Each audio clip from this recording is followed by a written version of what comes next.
Raise a glass to the past, present, and future you with actress Danielle Moné Truitt as she dives into the beautiful complexities of life's journey through real, transparent conversation. All the women I've been made me into. Hey y'all, it's Danielle Moné Truitt. Welcome back to another podcast episode of All the Women I've Been. I'm so excited to have you guys joining me. These podcast episodes have been so cool, and I'm just getting started. So I appreciate everybody who has liked, who has subscribed, who has watched the podcast, who has shared. It really does make a difference when you guys like, subscribe, watch, and share. So please continue to do that. It really does make a difference. So today, I'm going to be doing the episode by myself. It's going to be a solo episode. So just like in my career, I have done plays and been on shows where there's a huge cast.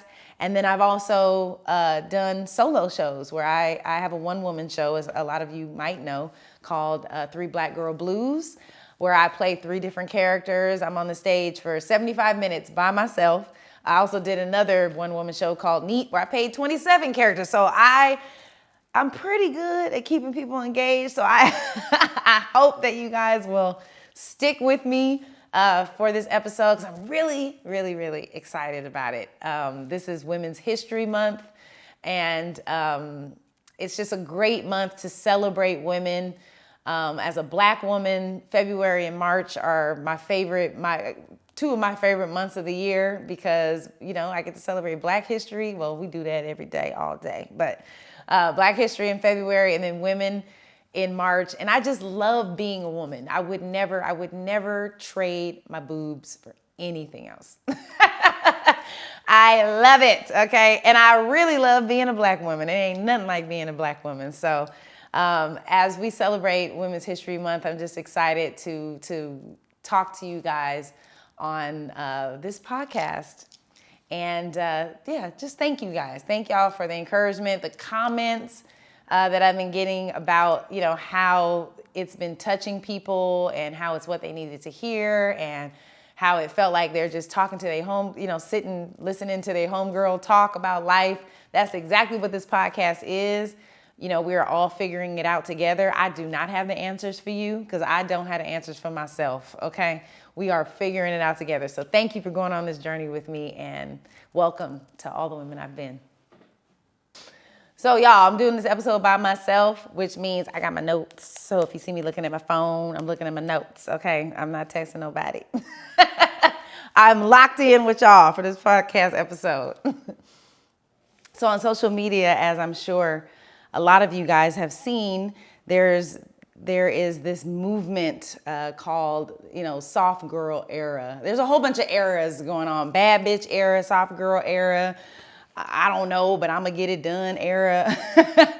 And I see these posts, you know, I see people embracing these things and declaring what their era is gonna be. And, you know, I always think it's a wonderful thing to declare a thing over your life, you know, to speak positively over your life. And when I saw, you know, soft girl era, it resonated with me, you know, it resonated with me a lot. I think it resonated with me the most because I am a soft girl naturally, but I have had to show up in the world in different ways, because a lot of times the softness that's inherent to me has not been celebrated. You know, I am a Black woman in this world, and Black women in general are not celebrated for being soft. We're not even considered soft at all, because of our history in this country, because of the way that society has positioned themselves a lot of times against the Black woman. We have had to build up a tough exterior. We've had to protect ourselves. We've had to protect those that we love. back in slavery and Reconstruction period, we were the caregivers of everyone. Nobody cares about the person that's caring for everyone. I did a play called The Mountaintop a few years ago, and I played a character named Kamei, and it's one of my favorite roles. This play is by Katori Hall. If you haven't seen it or read it, you should. It's a beautiful story about Martin Luther King, the last night that he was alive.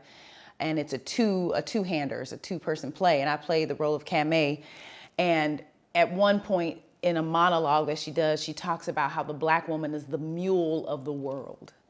And it being Women's History Month means something, I think, a little extra special to Black women, because not only do we have to navigate Blackness, and then we have to navigate also being a woman. And that's something that women of other races don't necessarily have to navigate. White women don't have to navigate being oppressed in two different areas. And so when I think about the soft girl era, when I think about Black women, about us being the mule of the world, about, us trying to change this narrative that Black women are strong all the time. And I will say this, there's nothing wrong with strength. Strength is actually a beautiful thing, and I'll talk about it later, but being strong is also a soft, you cannot have you cannot have real strength without softness, and I think that's something we don't understand. But the weights that are put on Black women, the way I'm a strong Black woman, and we have said it, we have owned that as well, and it's exhausting because we're not always strong. We have a lot of emotional things that we're trying to navigate. We have insecurities. We struggle with anxiety more than a lot of different groups of people. And we're not given the outlet or the opportunity to express ourselves in certain ways. Because when we express ourselves, it's for some reason, it's an offense. It becomes an offense to people. A Black woman who is sad to the world is lazy. A Black woman who struggles with anxiety, she's just angry. Like everything, there's no dimension to who we are as women. So I think this soft girl era is something, it's something really important for us. Even in my career, it's been hard to navigate this. When we stick up for ourselves, there's been so many times that I've had to stick up for myself in terms of what I deserve as an actor, and what I deserve in hair and makeup. Fighting for autonomy when it comes to my hair, being cared for properly, and being given the same opportunities that my counterparts have, to show up at work and know that there's going to be somebody there that knows how to do my hair, and that I don't have to prep my hair and do all this stuff before I get to work. And there have been times when I've had to stick up for myself, when I've had to speak for myself, when I've had to say, no, I'm not going to continue doing the things that you guys want me to do because it's easier for you. No, you're going to have to get me what I need. And when I have to have those conversations, there is an anxiety in me because I feel like, oh my God, if I stick up for myself, if I speak directly, how are these people going to take it? Are they going to think I'm being a diva? Am I going to lose my job, because I was sticking up for myself? These are things that other women don't have to worry about. They don't have to think about. These are worries that certain men, white men especially, do not have to think about. They can show up as themselves 100% and still have a job. And you guys, I have worked with some assholes. Luckily, I'm not working with one now. Chris Maloney he's an awesome number one, but I have been on other shows with white male leads, and they are horrific, okay? And they still working. So navigating my career, it's been tough. The other side of it is the roles that you're cast in. It's very rare in mainstream television and mainstream film that Black women are given the role of the ingenue. We're given the role of the caretaker. We're given the role of the mother. We're given the role of the gangsta bitch. We're given, these hard characters. We're given the role of the sergeant, of the hard as nails, tough Black sergeant. And so I'm so grateful for the opportunities that I've had on television and love playing Sergeant Bell, but I've had to soften her. Like, this was a conversation that I had to have with them up front. Not only am I a Black woman who's playing a sergeant who's tough as nails, I'm a lesbian. My role is a lesbian.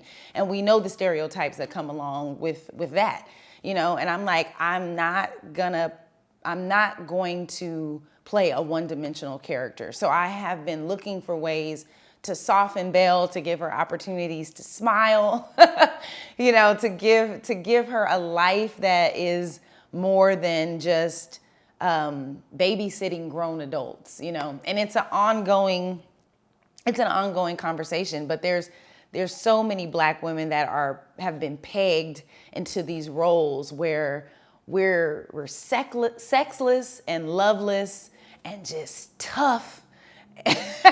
And that is a narrative that's been put out in the world. On the opposite end, the opposite extreme is we're over sexualized. There's no middle ground. And I think as we continue as creators, as Black creators, as we continue to write our own stories and produce our own stories, we get to shift that narrative a bit. So yeah, I love this movement. I honestly do, and I believe that it's really powerful.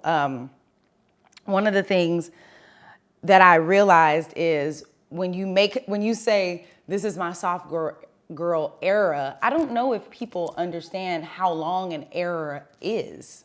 Like, an era is literally spans centuries. It's not a few years. It's not a decade.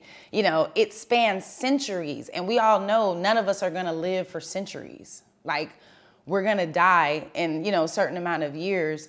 Our lifespan is only so long. So really, when you declare a soft girl era over your life, you are literally speaking into your you're speaking into your lineage. You're talking generationally. You're speaking that over your life. And when I think about the generations of my family, when I think about the women that I come from, the things that I'm dealing with right now, that I'm navigating, that I'm working through, they're things that my mother dealt with. They're things that my Nana dealt with, and my grandma dealt with, that her mother dealt with, her mother dealt with. There is so much that goes into the links between generations and what we pass on to the women and to the people that come behind us, And so when I say this is my soft girl era, it's not just for me, It's for my nieces. It's for my sisters. I'm the oldest in my family. It's for my cousins. It's for my sons. They're not women, but the way that I'm showing up in the world is about more than just me. The things that I'm healing in my life, the giants that I'm trying to fight, are more fighting and defeating those giants are for more than just me. They're for those who will come after me. Living a soft life as a Black woman will be for the Black women, the little Black girls right now that are looking at TV, that know me, that I've been able to talk to or mentor. The things I'm doing personally for myself to heal myself, it's for more than just me. It's also for them. So when we talk about this soft girl era, we are declaring an era in our life, and it's powerful because the new identity that you're taking on will not only change you, but it will shift the identities of women that are connected to you for generations to come. Okay. So, social media is cool. It's cool to post a meme. But I want us to understand how powerful this really is. When I was about four years ago, I started therapy, and I was already in my late 30s when I started going to therapy, and it was because of my divorce going through a divorce that I actually went to therapy. And when I was in therapy, I remember my therapist one day, she was asking me about my childhood. She was just talking to me about my life. And she said, Danielle, you are addicted to struggle. And I was like, what? When she said that. And I said, you know what? You're right. Like, I am addicted to struggle. And I didn't realize that I was addicted to struggle until she pointed it out. We as Black people in particular, because of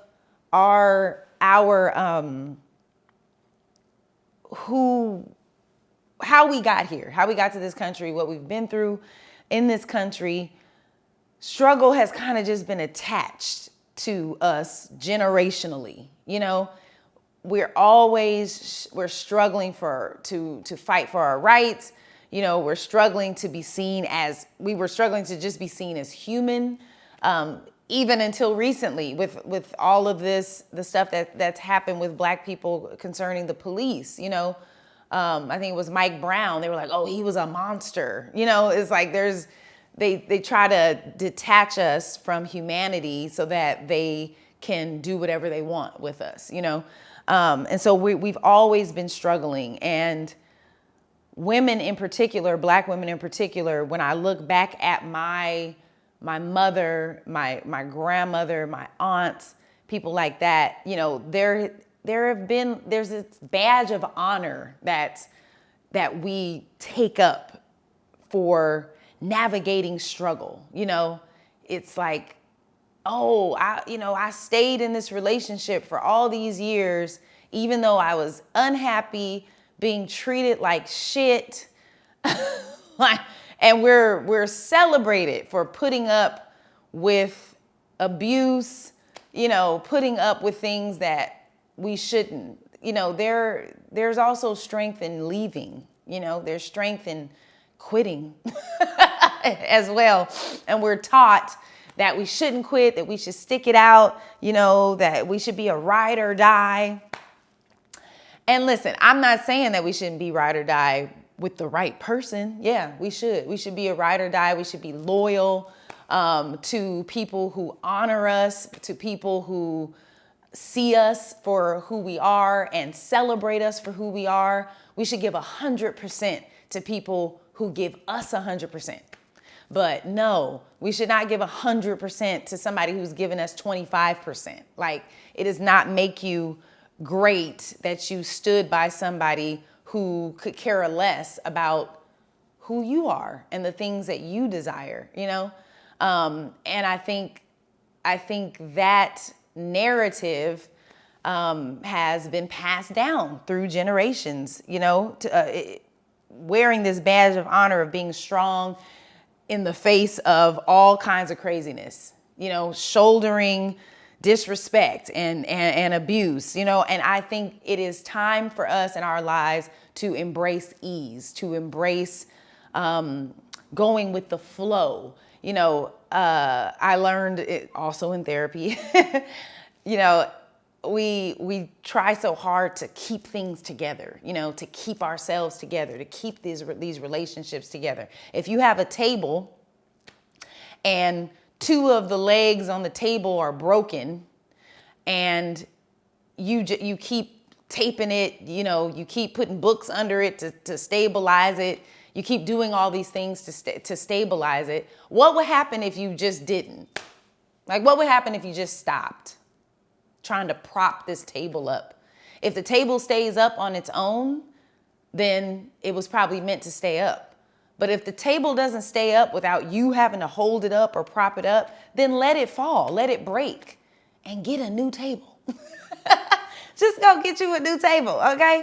And sometimes I know that's scary. It's scary. And when my therapist talked to me about that, that was scary for me. You know, when I was going through my separation from my ex-husband, you know, I was dealing with a lot of shame for things that I had done in the marriage. And I was dealing with the shame of the facade that we put up as a married couple. And it wasn't like, you know, we had a good relationship for the most part, but there were things and ways that we were not honoring one another completely. There were ways that we were, you know, brushing certain conversations and things under the rug that we really needed to deal with to put on a good face, because we had a church. He was a pastor. I was a first lady. Like, you know, you got to be strong. You got to look good for, you know, people got to feel like they can trust you to speak into their lives. How are they going to trust you when you might not even be happy in your own marriage? You know,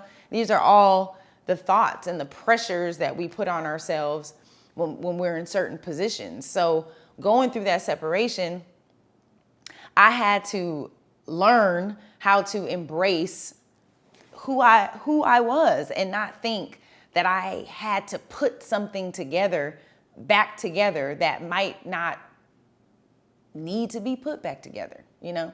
And so, yeah, I think this is an opportunity for us to embrace the ease that comes with life. And it's okay for us to do that. It's okay for us to do that. We don't always have to be strong. We don't always have to have it figured out. We don't always have to come to the aid of other people and save everybody. You know, in a previous episode, I talked about something that happened to me in college with one of my white female professors, and how, you know, it was something that happened in class. And I'm not going to go through the story again. You have to go back and watch the first episode. But it was a situation where I was hurt and she started crying. And then all of a sudden, I'm comforting her, you know? And it's like, no, I want to be comforted. I want to be fought for. You know, I've talked to Black men who have this idea about Black women that, you know, all of us have attitudes, and, you know, they would rather date other race women because, you know, they're not as hard to deal with, and, you know, they don't expect as much out of them. And it's like, what? Like, you know, I'm like, no, all Black women do not have attitudes. You know, I think that it's unfair to a lot of us when it comes to relationships to be put in that category that we're so hard to deal with. You know, that we are going to make life harder for a man. I mean, I can speak for all the men I've dated. No, I'm kidding. Actually, I'm not kidding. I was a good girlfriend, okay? And I was a good wife in general. Now, I have my flaws, of course, you know, but I was a pretty good wife. And you can ask my boyfriend now if y'all ever meet him. That's a whole nother podcast episode. But I'm a good girlfriend, and not in the ways of like I'm perfect or do everything perfect, but, you know, I am a compassionate person. You know, I'm a compassionate person. I'm soft by nature. I'm caring. I'm considerate. And so I just think that Black women get a bad rap in general about, you know, that we're so tough and have attitudes all the time. I know when I was growing up, shoot, all I was soft. You know, people used to tease me all the time about crying. I'd be crying all the time. You know, I get in trouble from my parents, and why did y'all whip me? Like, y'all didn't need to whip me. All y'all needed to do was talk to me, okay? As soon as y'all raised your voice or were disappointed in me, I was crushed, okay? I did not need whoopings. I was crying before I ever saw the belt, okay? And my parents would, especially my mom she'd be like, girl, you crying already. I ain't even whooped you. I'm like, because you don't need to whoop me. But I will say, you know, as harmless as those comments were about me crying all the time or being so soft. When you're a kid, you start to think like, dang, am I too soft? And I think by the time I got to high school, especially because, I went to Valley High. Valley High wasn't no joke. I didn't have no older siblings. I was the oldest. And I didn't have no older cousins there, so I was like, I gotta protect myself. Like, I know I'm a softie, so I gotta put on this hard facade and this exterior so that nobody will mess with me. It was really a means to protect myself. I had dealt with some things, and in my youth, as a child, that told me that I wasn't safe in my environment and in my world. And so slowly I started to build this hard exterior. And so by the time I got to high school, I was kind of known as somebody who, like, don't mess with Danielle.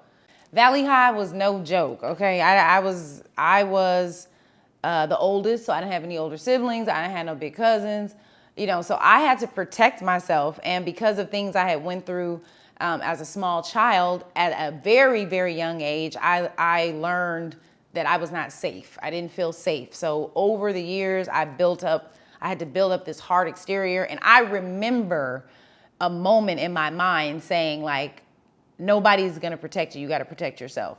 And so when I got to Valley High, I became known as somebody like, Danielle will go off on you.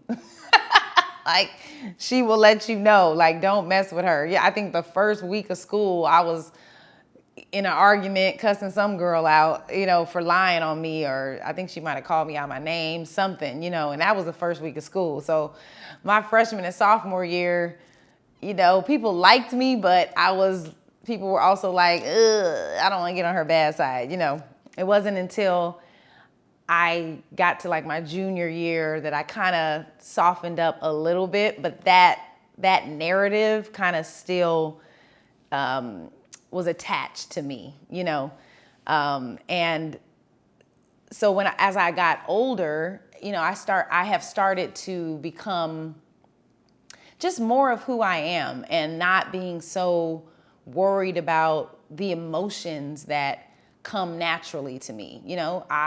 I'm a crier, I will cry when I'm sad, but I will also cry when I'm happy, when I'm laughing. When I laugh, when I get a good laugh, I'm having a genuine laugh, when there's, like, tears streaming down my face. I feel things deeply. When I'm sad, I feel it deeply. When I'm angry, you gonna get this wrath, when I'm happy, when I'm passionate, you're gonna feel all those things, but growing up, I didn't know how to embrace that. And so I'm happy that this soft girl era is around now, that it's on social media, that girls that are young, coming up in high school, college, can embrace this life. They can embrace moving through life in an authentic way and not feeling like they have to be someone they're not so that they can feel safe. I learned very early on that sensitivity would either get you taken advantage of, get you teased, or get you ignored.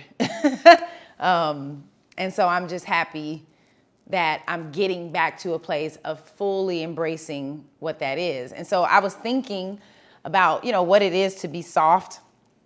And, like, just a few things came to me as far as, there's materials that we have in the world. There's pillows and blankets and things that are soft, or like powders and gels and ice cream. And when I think about things that are soft, I'm like, what things make those things soft? Like, what causes something to not be hard, and then also causes something to not be a full liquid, and it's a very, like, of course, it's all about science and molecules and atoms and things like that. And I'm not a scientist at all, but I started reading up on that, and there were some things that they talked about, and it just made me think about what it means to be soft in your life. And so for something to be soft, it takes order and disorder at the same time. Okay, so like if you want to be soft, you have to let go of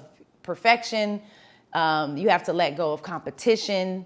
You have to let go of facades. You have to truly embrace your vulnerability. You know, embracing a soft girl era, being soft is an inside job. It's not about showing up and expecting other people to treat you in a way that you first have not began to treat yourself. You know, you can't show up as something that's not innately inside you, because if you do, the real you is going to end up coming out anyway. You know, you don't have to have it all together all the time. I think part of this hard exterior or this toughness or this struggle is perfectionism. You know, it's this idea that I'm Black, everybody is looking at me to be perfect because I don't want to bring shame on my family. I don't want to bring shame on my race. You know, there's a lot of pressure that comes along. You know, I got to keep this job because I don't have generational wealth. Many of us do not have generational wealth. Some of us are the first people in our family to be creating generational wealth in our families. And so there's a pressure, like, I can't lose my job. You know, I can't say this. I can't show up this way because I have a whole line of people who are looking to me to give them opportunities, to help them, you know? And so I think that it fosters a mindset of perfectionism, you know, and that I need to look and act and behave a certain type of way in this world. And I love the fact that we are shedding ourselves of that facade. No, I am human. I am flawed. I struggle with anxiety. I don't have it together every day. On the outside, my hair might be done. My outfit might be cute. I might go to work and, you know, kill my scenes. But there's a lot happening inside of me. There's a lot that I'm dealing with and going through and trying to navigate and trying to heal from. And sometimes that stuff is going to come, it's going to come out. I was on set, what was it, a week ago? I think it was a week ago. And I was having a bad emotional day. I was in my head about some things emotionally, and it affected my performance. And I just didn't have the energy in the scene that I should have had. And someone pulled me to the side and asked, you know, are you okay? Like, your energy seems to be off. And I just broke down crying. Like, I just broke down crying. And I broke down crying because this is the reason why I broke down crying. Not because I needed them to console me about whatever the issue was that I was having emotionally. I broke down crying because I messed up. Because I wasn't perfect in that moment. Because I showed up at work and allowed my life and what I was going through in my life to make me not be perfect, you know? And that was hard for me. And as you can see, it's still hard for me because I'm tearing up right now. I don't like to be pulled to the side and be questioned about if I'm having a good day. You know, I just want to go to work and kill my scene and go home, you know? And so, but what I realized later is they need to see that. They need to see that I'm human, that I'm not a machine, that I be tired. I be dealing with, you know, that I'm tired, that I'm dealing with, you know, a lot. I have a lot on my plate. And I am doing the work on myself that I need to do. And that's not always fun. And it's very hard sometimes. And I don't always I don't always have it together, you know? So part of the soft life is embracing that. A part of your soft era is embracing that you're not going to always have it together, but that's okay. That's okay. That you're a work in progress, that you're continuing to figure out who you are. And so I want to encourage you guys in that way, and encourage myself in that. But the order and the disorder that causes things to be soft, it can also reduce the amount of drama that you have in your life. You know, when you embrace that you don't have it together all the time, when you're not putting on facades, when you're not using ego to navigate the world, or using manipulation to navigate the world, it really lessens the amount of drama that comes into your life, because you're not having to juggle so many things. You know, you're not inserting yourself in situations that maybe you don't even need to be a part of, you know? And I think knowing you don't have it all together, it invites a grace into your life. And grace and softness go together, you know, perfectly. Recently, I have not been drinking. And I know in the intro of the podcast, it says raise a glass. Well, the only glass that I've been raising is water or like some other kind of juice drink. I have not been drinking, and it's literally been great. It's been like 2 months. I did have a drink on my birthday, but I just realized it was making my life harder. I have acid reflux. I was hoarse for a whole year. I couldn't sing. I could barely even talk in my normal register. And I wasn't sleeping well, you know, and it wasn't even like I was drinking every day, but you know, I'm in New York. I go out to eat. I'm going to hang out. I'm a very social person. And, you know, it just kind of became a habit. Oh, I'm going to have a drink at dinner. I'm going to have a glass of wine at dinner, you know, or when I go out or whatever. And it's been affecting my health, you know. And I think self-love and self-care is also a huge part of your soft girl era. Like, you cannot say that you're declaring a soft girl era over your life, but you're not taking care of yourself. I have not been taking care of myself for the last, I have not really taken care of myself in, gosh, it's been years.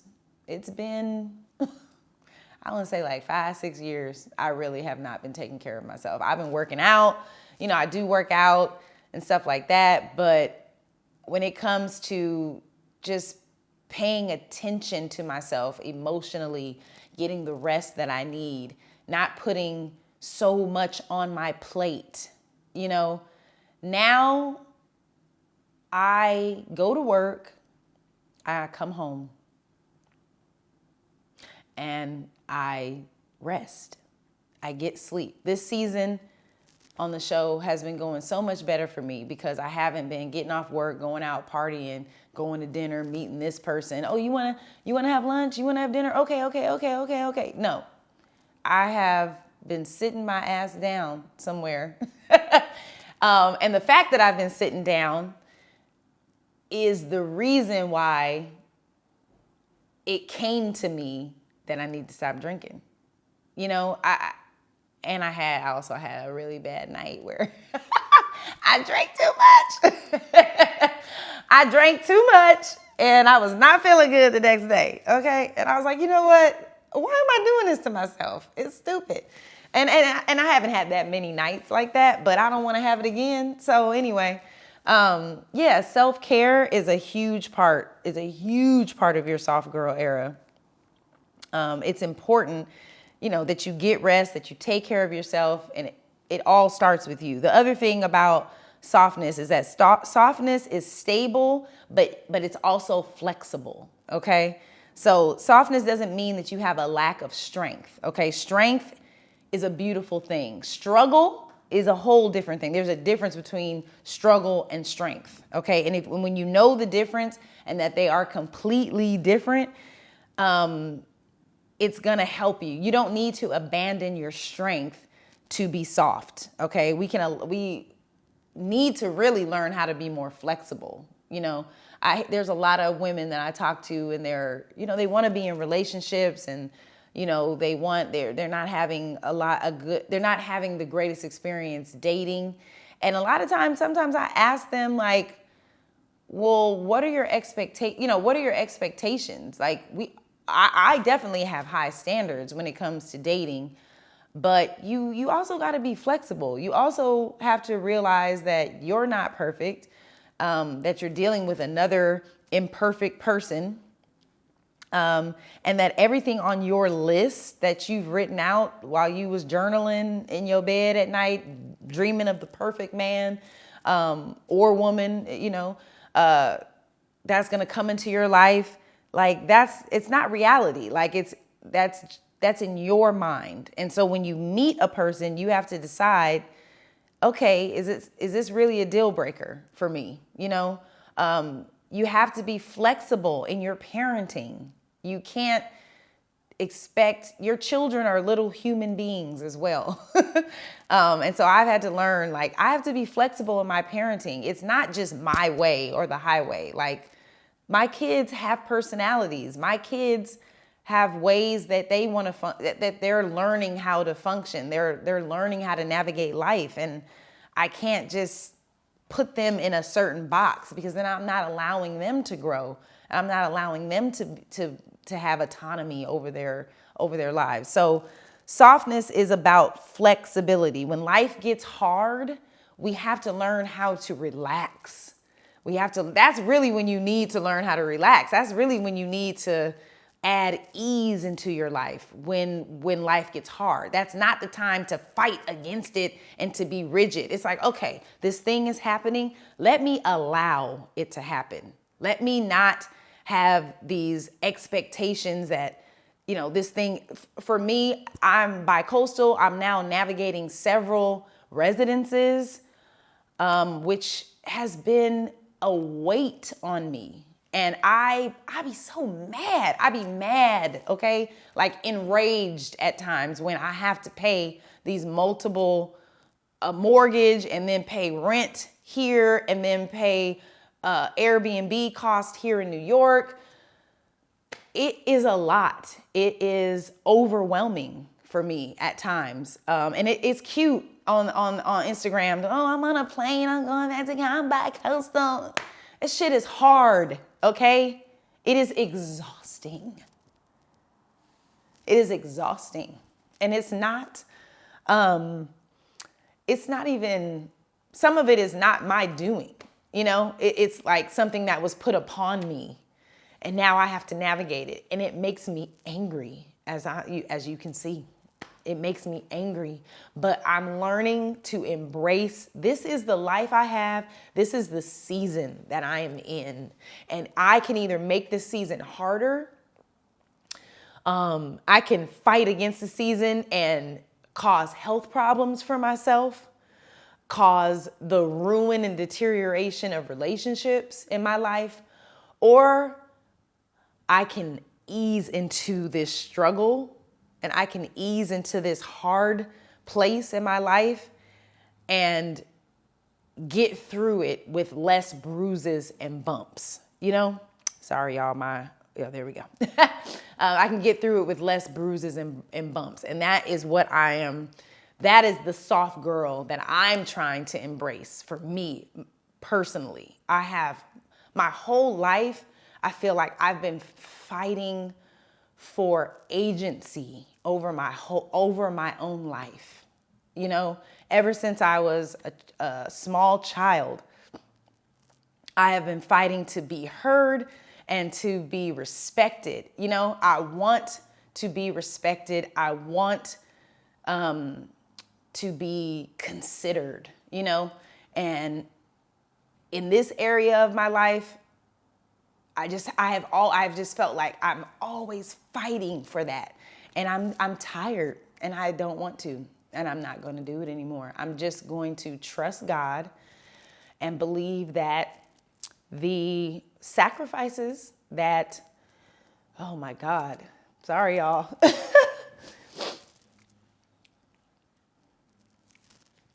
Jeez Louise. Okay. The sacrifices that I'm making in my life for my children are going to pay off at some point. It's going to pay off, and I'm not going to let it kill me, number one. I think first 2 seasons of the show, I ran myself into the ground because I just wanted to be a good mom. I just wanted to be a good mom. And I was so concerned about my kids not thinking that I was there for them and that I loved them. And I was too concerned about people, about my ex-husband and about other people who, just thought that all I cared about was my career. And so I ran myself into the ground to fly back to California once a week, every other week. And I couldn't maintain that. I couldn't maintain that, So I had to embrace, here.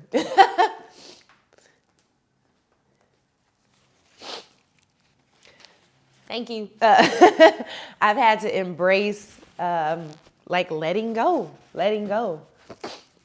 and just accepting where I'm at in my life, right now, and knowing that's okay. It's okay for me to not have it all together. It's okay for me to just ease into this hard season in my life. And then the last thing I'll share, and we got to wrap this podcast up, is a soft and peculiar woman can rise all by herself.